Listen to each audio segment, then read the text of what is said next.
Տիրոջ առջև են գալիս այս պահին եւ միասնաբար նաեւ Աստծո խոսքը լսելու եւ այսօրվա հատվածի մեջ ու այսօրվա հատվածի միջոցով մեր հոգեվոր կյանքի համար պետք եղած դասերը քաղելու այս հոգիով ու փափագով եկեք լսենք Աստծո խոսքը այսօրվա համար։ Փիլիպպեցիներին ուղված նամակ 4-րդ գլուխ 14-ից 18 համարներ։ Լսեցեք Աստծո խոսքը։ Սակայն լավ արեցիք, որ իմ նեղության մեջ ինձ հաղորդակից եղաք։ Դուք ինքներդ էլ Փիլիպպեցիներ գիտեք, որ ավետարանի քարոզության սկզբում, երբ Մակեդոնիայից ելա, ոչ մի եկեղեցի մասնակից չեղավ ինձ հետ տալու եւ ստանալու մեջ, բացի ձեզանից, որովհետեւ Թեսաղոնիկեում էլ 1-2 անգամ ինձ պետք եղած բաներն ուղարկեցիք։ Նվերներ չեմ ուզում, այլ այն պտուղը, որ ձեր հաշվին է ավելանալու։ Իսկ ես ամեն բան ստացել եմ եւ առատ ունեմ, լիացած եմ, որովհետեւ Եփաբրոտիտոսի ձեռքով ստացա ձեզանից այն, ինչ անուշահոտություն էր, զոհ, ընդունելի եւ Աստծուն հաճելի։ Ամեն Աստծո խոսքին։ Մեր եկեղեցական հավատքի կյանքում կան բաներ, որոնք մենք չենք խոսում, բայց ապրում ենք, չենք բարձրաձայնում, բայց մեր առօրյա կյանքում դրսևորում ենք։ Եկեղեցական կյանքը ընտանիքի պես գործող, դինամիկ մարմին է, որ աշխատում է, տքնում է, գործում է մեկ նպատակի համար՝ ավետարանի գործը հաջողեցնելու, ավետարանի քարոզչությունը լսելի եւ հասկանալի դարձնելու եւ դրա համար չի խնայում ոչ մեկ միջոց։ Գիտեք, եկեղեցու կյանքից ներս պաշտամունքի ընթացքում մանավանդ նոր եկողների համար, մանավանդ նորահավատների համար միշտ հարց է եկեղեցին դրամի, նյութական միջոցների հավաքման վայր է, մանավանդ ավետարանական պաշտամունքների մեջ, երբ որ կոչ է արվում, նվիրահավաքի, դրամահավաքի, երբ որ ծառայությունների համար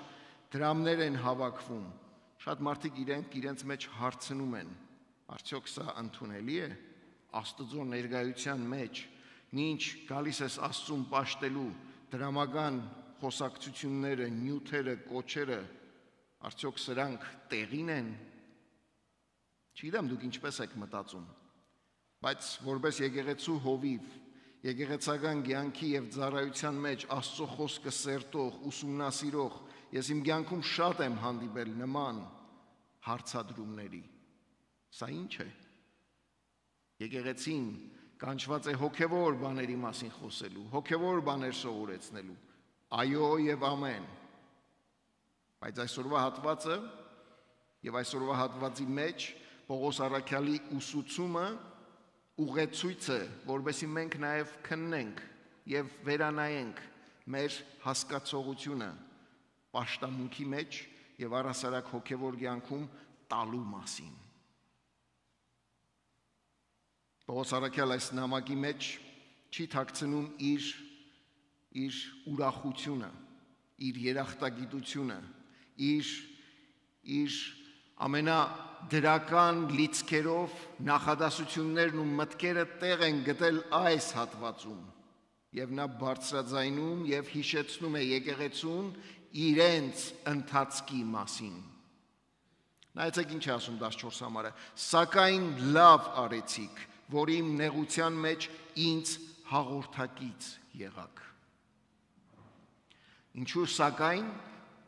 մենք քարոզաշարքի ենք հետևում, գիտեք, եւ անցնող շաբաթ սերտած մեր հատվածում առաքյալը եկեղեցուն ցույց է տալիս, որ կյանքի բոլոր վիճակների մեջ սովորել է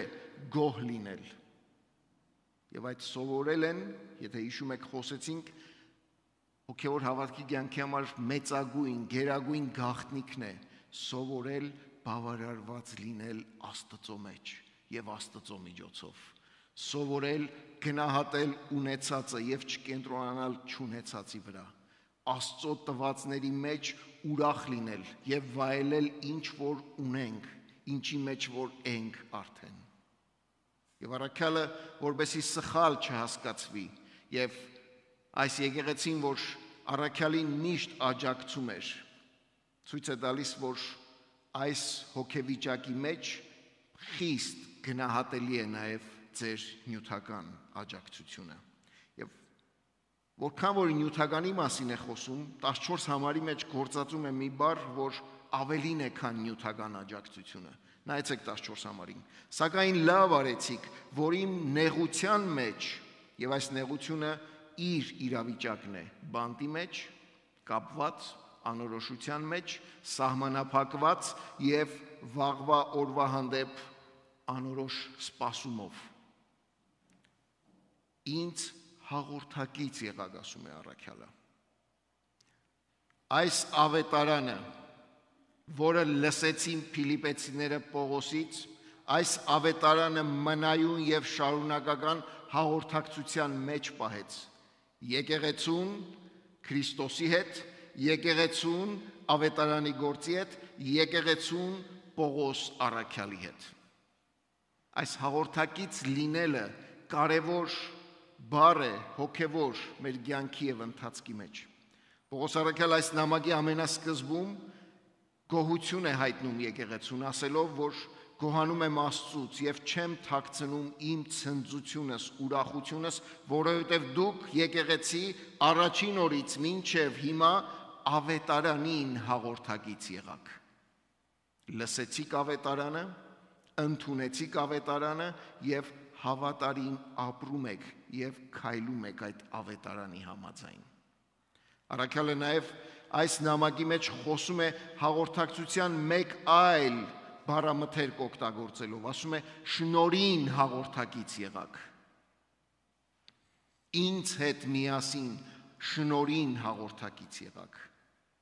Եվ Աստծո փրկարար շնորհին զուգահեռ նաև ծառայության մեջ այդ շնորհներով հաղորդակից եղաք եւ օգնեցիք, օժանդակեցիք եւ ինձ հետ եղաք տարբեր իրավիճակների մեջ։ 15 համարից առաքյալն ասում է դուք գիտեք եւ հիշեցնում է եկեղեցուն, որ ավետարանի քարոզության սկզբում Պողոս առաքյալ այս նամակի մեջ եւ առասարակ իր նամակների մեջ ցույց է տալիս, որ ինքը կանչված է եւ ինքն է առաքյալ հեթանոսների համար։ Եվ ավետարանի քարոզչության սկիզբը նշանավորվում է առաքյալի միսիոներական ճամփորդություններով, որ ավետարանը առնելով քաղաքից քաղաք, դռնից դուռ, գյուղից գյուղ պտտելով մարդկանց աստվածների հետևող, աստվածներ պաշտող մարդկանց բերում էր ճշմարիտ աստվածպաշտության։ Եվ առաքյալն ասում է դուք ինքներդ գիտեք, որ ավետարանի քարոզության սկզբում եւ այդ սկիզբը նաեւ Փիլիպեցիների համար նոր սկիզբ էր, երբ որ լսեցին ավետարանը Պողոս առաքյալից եւ աշխարհի պատմության մեջ, եկեղեցիների, եկեղեցական պատմության մեջ այս եկեղեցին նշանավորվեց փոքր, բայց հավատարիմ, փոքր, բայց ավետարանի գործի համար ժիր, ժրաջան, եռանդով լի, պատրաստ, պատրաստակամ, եւ այս եկեղեցին գնահատվեց նաեւ առաքյալի կողմից։ Նույնիսկ այն աստիճան, երբ որ առաքյալը թողեց Մակեդոնիան, դուրս եկավ Մակեդոնիայից, այս եկեղեցին շարունակեց օգնել եւ օժանդակել։ Պողոս առաքյալի ծառայության կյանքում քանի եկեղեցիներ հիմնվեցին։ Սա հարցում է, որ մտածեք, պատասխանը կարևոր չի այս պահին, բայց մտածեք։ Բայց առաքյալը այստեղ ասում է միակ եկեղեցին եք, որ շարունակաբար օժանդակում էիք, նեցուկ էիք կանգնում եւ օգնում էիք։ Նույնիսկ երբ որ ինքը Թեսաղոնիկեում էր։ Իսկ մենք գիտենք, որ Թեսաղոնիկեում եւս եկեղեցի կար։ Բայց առաքյալը միշտ ծառայում էր այդ եկեղեցուն, իր կարիքներն ու պետքերը, ավետարանի գործի համար պետք եղած միջոցները ստանում էր Փիլիպեից։ Հոգևոր հավատքի կյանքի համար եկեղեցին գնահատվում է ավետարանին հավատարիմ ընթացքով։ Եկեղեցու առողջությունը Գնահատվում է, թե որքան լրջություն կա ավետարանի, այսինքն Աստծո խոսքի ուսուցման եւ այդ խոսքի հնազանդության մեջ, Աստծո խոսքը սովորելու եւ այդ խոսքը ապրելու մեջ։ Դրան զուգահեռ եկեղեցին նաեւ գնահատվում է առողջապես, երբ որ գիտակցում է առաքելությունը եւ այդ առաքելության համար բոլոր միջոցներն է ներդնում։ Այս եկեղեցին իր բոլոր օրերի ծառայությունների մեջ նշանավորվեց այդ բոլոր միջոցները ներդնելով։ Այս նամակից տեսնում ենք, որ եկեղեցին օժանդակում էր առաքյալին աղոթքներով եւ առաքյալը խնդրում է, որ շարունակաբար աղոթեն իր համար։ Այս եկեղեցին օժանդակում էր մարդ պատրաստելով։ Սա նաեւ նշանակում է, որ եկեղեցու առաքելության մեջ ավետարանի գործի համար մարդ պատրաստելը առողջության չափանիշ է, առողջության ցուցանիշ է, առողջություն է եւ առաքելություն է, որ պետք է իրականացնել։ Եվ թիվ 3 այս եկեղեցին շարունակաբար նյութապես օժանդակում էր։ Չզարմանաք, բայց իրենց աղքատության մեջ, չունենալու մեջ շատ ավելի էին անում։ Սա ես չեմ ասում, Պողոս առաքյալ հիշեցնում եւ օրինակ է բերում այս եկեղեցուն ավելի հարուստ, ավելի մեծ, ավելի կարող եկեղեցիների առջև։ Տալը եկեղեցու կարևորագույն ցուցանիշներից է։ Տալ Աստծո գործի համար, տալ Աստծո ավետարանի համար, տալ ամբողջական սրտով, նվիրումով եւ գիտակցումով։ Եվ առաքյալը նայեցեք այդ մասնակցությունը հաղորդակից լինելը ինչպես է ձևակերպում։ 15-րդ համարում ասում է, որևիցե մի եկեղեցի տալու եւ ստանալու մեջ ինձ հետ մասնակից, հաղորդակից չեղավ։ Հետաքրքրական հոգևոր դրույթ, չափանիշ, բառամթերք է օգտագործում առաքյալը, տալ եւ ստանալ։ Որքան էլ որ մեկնաբաններն ասում են, որ այս բառամթերքը իր օրերի մեջ ֆինանսական բառամթերք էր եւ այս օրերի մեջ հավասարազոր է ներդրում անելու եւ շահելու, ինչպես որ բանկերում կարող ես ավանդ դնել եւ դրա դիմաց գումար շահել, տալ եւ դրա դիմաց ստանալ, առաքյալը վերցնում է այդ բառամթերքը եւ հոգևոր ոլորտի վրա տեղավորում, հոգևոր նշանակություն է տալիս։ Մինչ եկեղեցին տալիս է ավետարանի գործի համար, ստանում է հոգևոր արժեքներ, հոգևոր պտուղներ, հոգևոր պատասխան, արդյունք Աստծուց։ Ուրիշ խոսքով, առաքյալն ասում է, դուք տալիս եք նյութապես, դուք տալիս եք մարդկային ռեսուրսներ, դուք տալիս եք շոշափելի բաներ, հաշիվներ պահողը Աստված է։ Եվ երբ որ ինքը վերադարձնում է, մի մոտեցեք Աստծուն միայն նյութականի դիմաց նյութական սկզբունքով։ Ես կտամ, Աստված կվերադարձնի։ Առաքյալն ասում է, դուք դրա դիմաց ակնկալեք, սպասեցեք եւ ստացեք հոգևոր պտուղներ։ Այս նամակի մեջ առաջի գլխի առաջին համարներից սկսած առաքյալը աղոթք է բարձրացնում, բայց հատկապես 9-րդ համարից սկսած նայեցեք ինչի համար է աղոթում, եւ սա է Աստծո հոգևոր պատասխանը, Աստծո պատասխանը ստանալու ակնկալիքով։ Եվ սա եմ աղոթում, որ ձեր սերը հետզհետե ավելի շատանա գիտությունով, իմաստությունով, որպեսզի դուք լավ բաները ընտրեք, որպեսզի մինչև Քրիստոսի օրը անկեղծ եւ առանց գայթակղության լինեք արդարության պտուղներով լցված Հիսուս Քրիստոսի ձեռքով Աստծո փառքի եւ գովեստի համար։ Առաքյալը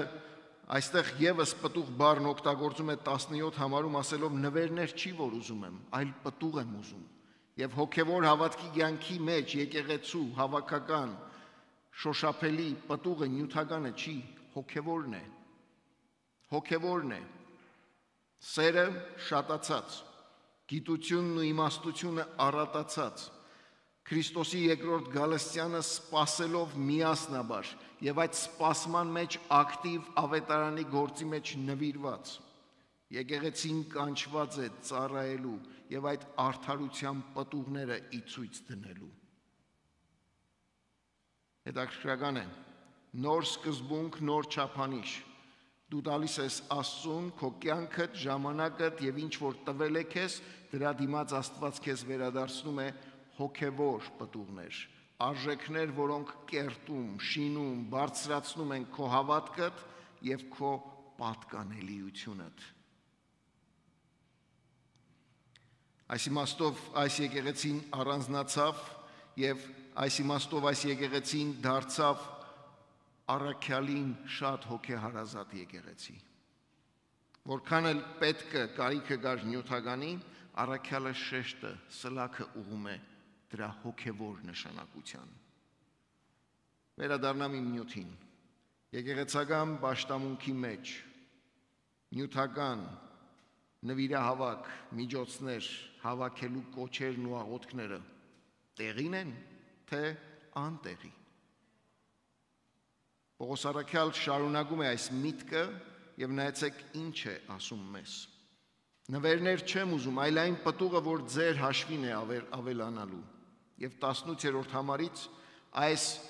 հավաքված միջոցները նայեցեք ինչպես են նկարագրում եւ այսօր դա ինչ է նշանակում մեզ համար։ Իսկ ես ամեն բան ստացել եմ եւ առատ ունեմ, լիացած եմ, որովհետեւ Եփաբրոդիսոցի ձեռքով ստացա ձեզանից այն, ինչ անուշահոտ զոհեր, ընդունելի, Աստծուն հաճելի։ Ուրիշ խոսքով, առաքյալը ցույց է տալիս եկեղեցական կյանքում տալը գործնականապես գալիս եւ հավասարվում է 5 դակարանի այն բառամթերքին, որ վերաբերվում էր զոհերին եւ ընծաներին։ Եթե 5 դակարանում Քրիստոսից առաջ մարդիկ Տիրոջ տուն էին գնում եւ ձեռնունայն չէին գնում էին եւ իրենց զոհերն էին մատուցում, Տեր Հիսուս Քրիստոսի որպես միակ եւ բոլոր ժամանակների համար հավիտենական զոհ, այլևս մենք կենդանիներ զոհելու կարիք չունենք, բայց դա չի նշանակում, որ Աստծո տուն գալով մենք ձեռնունայն պիտի գանք, դատարկաձեռն պիտի գանք։ Առաքյալը այս հատվածի մեջ ու այս հատվածի միջոցով բերում եւ հավասարեցնում է մեր մասնակցությունը ավետարանի գործին, հավասարեցնում եւ դարձնում է Աստծուն որպես անուշահոտ զոհ։ Իսկ 5 դակարանից գիտենք, որ սա Աստծո Տիրոջ տան մեջ պատարակների, ընծաների մատակարարման գեղեցիկ բառամթերք էր, որ ընդունելի էր Աստծու առաջ։ Երբ որ Նոյը ջրհեղեղից հետո զոհ մատուցեց, հատվածն ասում է, որ այդ անուշահոտությունը բարձրացավ առ Աստված։ Երբ որ մենք մեր ծառայության ու կյանքի մեջ ավետարանի գործին մեր մասնակցությունն ենք բերում, սա Աստծո առջև խիստ ընդունելի է։ Բայց առաքյալը այստեղ չի կենտրոնանում միայն մեկ բառամթերքով, այլ նաև ասում է ընդունելի է եւ Աստծուն հաճելի։ 5 դակարանից գիտենք, որ Աստծո առջև ընդունելի զոհը կոտրած սիրտն է, որ Աստված երբեք չի մերժում։ Պողոս առաքյալ այս նույն հոգիով կանգնում եւ մեկ այլ եկեղեցու հռոմեացիներին ուղված նամակի մեջ ասում է, որ ձեր անձերը ընծայեք որպես կենդանի զոհ, որը ընդունելի է, որը անուշահոտ պատարակ է, որը ձեր բանավոր պաշտոնն է Աստծո առաջ։ Եթե 5 դակարանի սկզբունքներով են գնում, 10-րդի սկզբունքի վրա ենք կենտրոնանում։ Նոր դակարանում շատ ավելի պատասխանատու ընթացքի առջև է Աստված դնում մեզ։ Քո ամբողջ կյանքդ, քո ամբողջ ունեցածդ, քո ողջ ընթացքդ կանչված ես Աստծո զոհասեղանի վրա դնելու եւ ապրելու համապատասխան։ Այսուհետև եկեղեցու կյանքից ներս պաշտամունքի մեջ գործնական հավատքի դրսևորումը, որ ամեն կիրակի մենք ունենում ենք, երևում ու տեսանելի է դառնում մեր նվերներով։ Եվ սա դիտեք, նկատեք որպես անուշահոտ զոհ, ընդունելի եւ Աստծուն հաճելի պաշտամունք։ Եբրայեցիներին ուղված նամակի մեջ հետաքրքրական ձևով առաքյալը ցույց է տալիս, թե այս ընթացքը ինչպես պետք է ապրել եւ առաջնորդել։ Նայեցեք ինչ է ասում հատվածը։ Եբրայեցիներին ուղված նամակ 13-րդ գլուխ 15-ից 16 համարներ։ Նրա միջոցով միշտ Աստծուն փառաբանության զոհ մատուցեք, այսինքն նրա անունը փառաբանող շուրթերի պտուղներով։ Եվ մի մոռացեք բարություն անել եւ հաղորդ լինել, որովհետեւ այդպիսի զոհերն են հաճելի Աստծուն։ Մի մոռացեք բարություն անել, ձեզանից կտրել եւ առանձնացնել կարիքի, պետքի, Աստծո գործի համար, որովհետեւ դրանք են Աստծուն ընդունելի եւ հաճելի։ Մինչ Տիրոջ ներկայության մեջ փորձում ենք այս նյութի վրա կենտրոնանալ, թույլ տվեք նաեւ սա ասել։ Եկեղեցին ընտանիք է։ Ընտանիքի մեջ օրենքներ եւ կարգեր կան, ցանկացած ընտանիքից ներս։ Որպես հոգեվոր ընտանիքներ մենք փորձում ենք մեր ընտանիքներից ներս հոգեվոր սկզբունքներով օրենքներ եւ կարգեր դնել։ Եկեղեցուց ներս եւս եկեղեցական կյանքի մեջ մենք կանչված ենք մեր կյանքն ու կենսունակությունը կազմակերպել եւ դրա մեջ բոլորիդ ներգրավվածությունը, բոլորիդ մասնակցությունը, բոլորիդ պատրաստակամությունը խիստ ողջունելի է եւ սպասված։ Աստված շնորհ անի, որովհետեւ մենք մեր հավատքի գիտակցության մեջ կարողանանք իսկապես զանազանել ավետարանի գործի կարևորությունը, դրա մեջ մեր մասնակցությունը, պատրաստակամությունը, լրջությունը մեր ամբողջական նվիրումով։ Եվ որ խոսում ենք տալու մասին, միայն նյութականը մի հասկացեք։ Այսօր աղոթքի մեջ շեշտեցի եւ այսուհետ շատ ավելի պիտի շեշտեմ։ Եկեղեցին առողջ է, երբ որ եկեղեցին կանգնում է միասնաբար աղոթքի եւ Աստծո խոսքը սերտելու։ Քննեցեք ձեր անձերը եւ նայեցեք ուր եք այս միաբանության մեջ։ Քննեցեք ձեր անձերը եւ նայեցեք ուր եք որպես այս եկեղեցու անդամներ։ Եվ թող Աստված տա, որ ամեն մեկս կարողանանք ավետարանի գործին հաղորդ եկեղեցի լինել, ավետարանի գործի մեջ մեր մասնակցությունը եւ պատրաստակամությունը բերել իր անվան ու փառքի համար։ Ամեն։ Եկեք ոտքի վրա պաշտամունքի այս բաժնի մեջ մեր անձերը ներկայացնենք Աստծուն եւ մինչ երգչախումբը կբարձրանա բեմ, նաեւ միասնաբար երգենք, որ Աստծո գեր իշխանությունը, Աստծո ամբողջական իշխանությունը մեր կյանքերի վրա ու մեր ընթացքի վրա իշխում է։